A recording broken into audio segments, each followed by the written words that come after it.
మనుషుల్లో మెప్పును పొందుకోవాలని, లేదా మనుషులు మనల్ని చూడాలని, లేదా మనుషుల యొక్క ప్రేమను సంపాదించుకోవాలని ఎన్నెన్నో మార్పులు చేసుకుంటాం మన జీవితంలో. కానీ దేవునికి ప్రియముగా ఉండడానికి, ఆయనకి ఇష్టలుగా ఉండడానికి మనం ఏ ప్రయత్నాలు చేస్తున్నాం?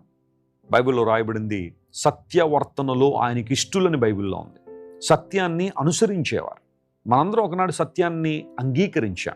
యేసు ప్రభువును మన సొంత రక్షణగా అంగీకరించాం. మన పాపులు అని గుర్తించి, పాప స్వభావంతో ఉన్నవారని గుర్తించి, రక్షకుడైన ప్రభు దగ్గరికి మనం వచ్చాం. సత్యాన్ని అంగీకరించాం. అయితే అంగీకరించిన మనం అనుసరించే జీవితాన్ని కూడా కలిగి ఉండాలి. ప్రభువుని అనుసరించే వారంగా, మన అనుదిన జీవితంలో యేసు ప్రభువుని లోకానికి చూపించే వారంగా ఉండగలిగితే అంతకన్నా ఆనందం ఏముంది? అంతకన్నా సంతోషం ఏముంది?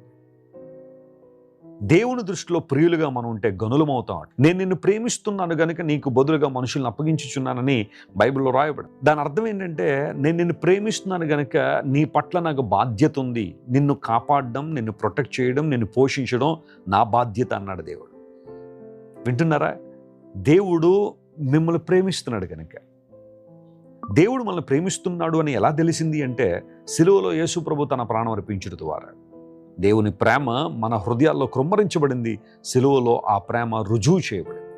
మనం ఇంకను పాపులమై ఉండగానే, శత్రువులమై ఉండగానే క్రీస్తు మన కోసం సిలువ మీద చనిపోయారు. దేవుని ప్రజలారా, you are loved by God. నువ్వు దేవుని చేత ప్రేమించబడుతున్నావు. ఎవరు నిన్ను ప్రేమించినా ప్రేమించకపోయినా నువ్వు కంగారు పడొద్దు, నువ్వు కృంగిపోవద్దు. ప్రభు నిన్ను ప్రేమిస్తున్నాడు. ఆయన నిన్ను హెచ్చించే దేవుడు, ఆయన నీ అవసరాలను తీర్చే దేవుడు, తన మహిమతో నింపే దేవుడు. ఈ వాగ్దానాన్ని ఈ రోజంతా క్లెయిమ్ చేసి ప్రభువును స్తుతించండి. అసాధారణ అద్భుతాలు మీ జీవితంలో జరగాలని మనస్ఫూర్తిగా నేను కోరుతున్నాను.